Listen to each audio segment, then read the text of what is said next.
So this is, I'm sure, been a wild ride for you. Super long season with the national championship, then the pre-draft process, and now an early round draft pick. What has this ride been like for you? Man,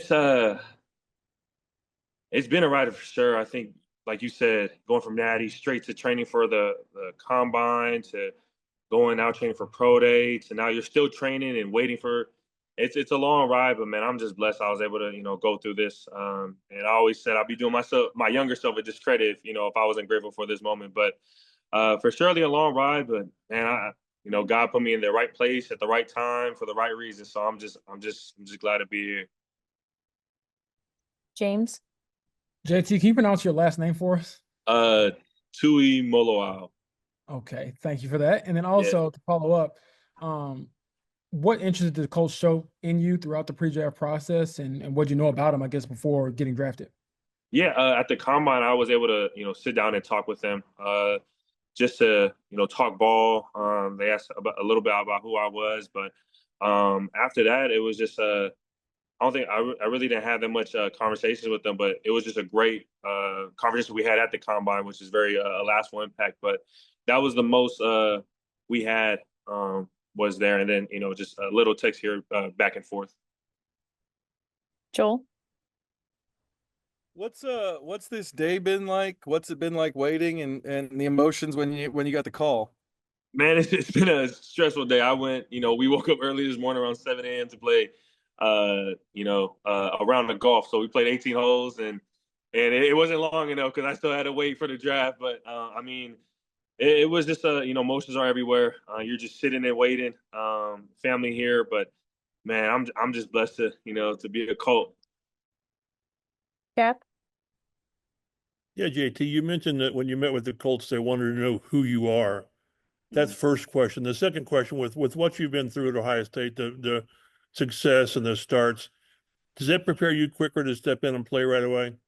Um, it's hard. It's hard to say now, but I feel like it has prepared me to handle the ups and downs. With the season we went through, and just what I've been through, it taught me how to navigate through the moments that are you're unprepared for, that you unexpect, and I'm just taking every day by day and just willing to just be where my feet's at, and just really take in where I'm walking, but at the same time just be ready as I can be.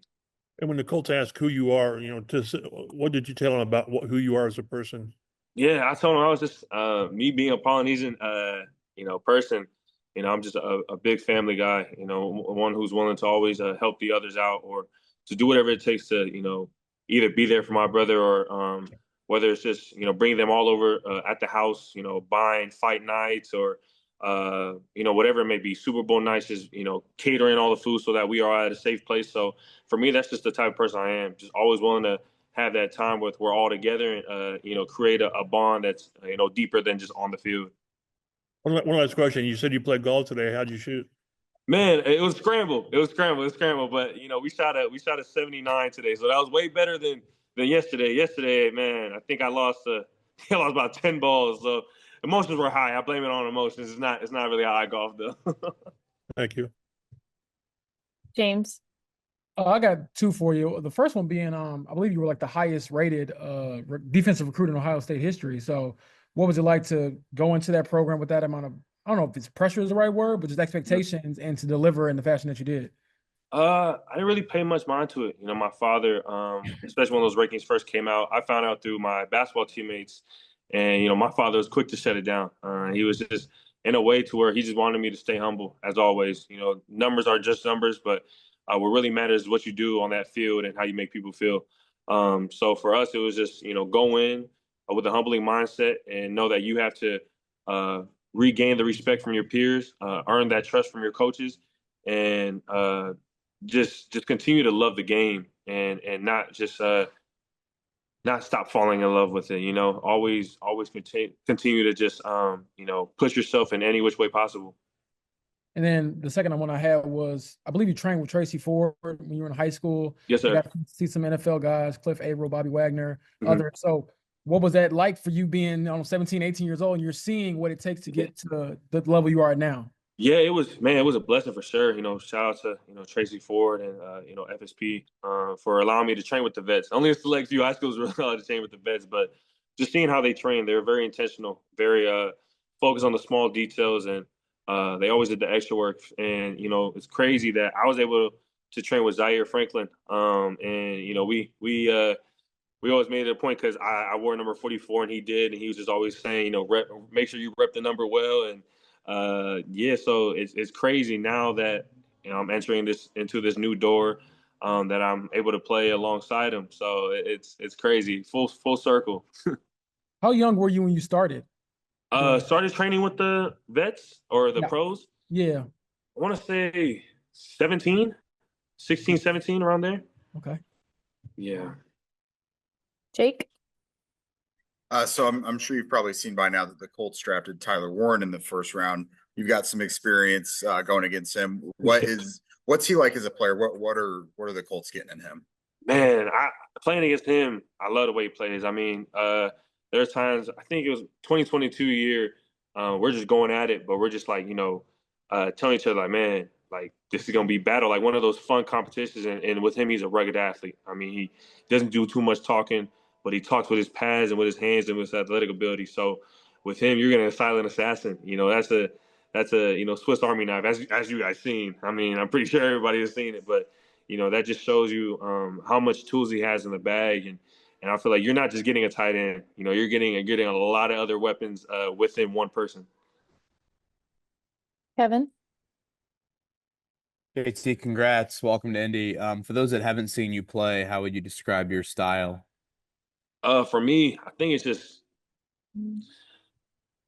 I say one, passionate, two, powerful, and three, a mixture. At my size, I'm able to have speed and power. And shout out to Coach Knowles and blessing Coach Knowles to be our DC. He allowed us to show that I can drop in pass cover or in the passing game. So I think you're just getting a all around player who's is always hungry and never wants to settle, and never just wants to get complacent. Where do you want to grow most as a rusher? I think it's not just rusher. I think for me, I want to grow in any area. The IQ set of it, knowing that you're going against guys who are grown men and they're players of their craft. They're craftsmen. And for me, it's just understanding that part of it. And then in the run game, just want to be more just playing with my hands. And then two, just continue to critique and clean up my toolbox, and just being able to always find what other players do that helps them win, and just applying that to me. So being a sponge in all three areas of the game. And then we'll do one more question from JJ. Hey, JT, you're talking about training with Z back when you were like 17. So that would have been with like Bobby Wagner and those guys in Seattle. Is that right? Yeah. Yeah, a lot of guys. Bobby, Frankie, Cliff Avril was my D-line coach. Just, yeah, a lot of dudes. So Zaire, like he told me when he started training with those guys, this was like before he became a starter. Like, what do you remember about maybe his work ethic working with those guys that, maybe you took as a kid, just seeing, hey, this kid's a seventh round pick, really working his butt off to try to, make himself better? Yeah, it was a mixture of knowing when to enjoy yourself, joke around with the boys, but when it got down to business and when you needed to handle something, man, they were locked in. And me training with the high school guys and with the pro guys, that's what I noticed. A lot of us, we're just glad to be around each other. The pros were, but at the same time, they knew that it was they made it a point to get your work in and to not waste time. And for them, that's what I seen. And for me, it was like, man, they sacrifice all this time and they don't let no time go to waste. So for me, it was just, never let time pass by and always find areas to grow.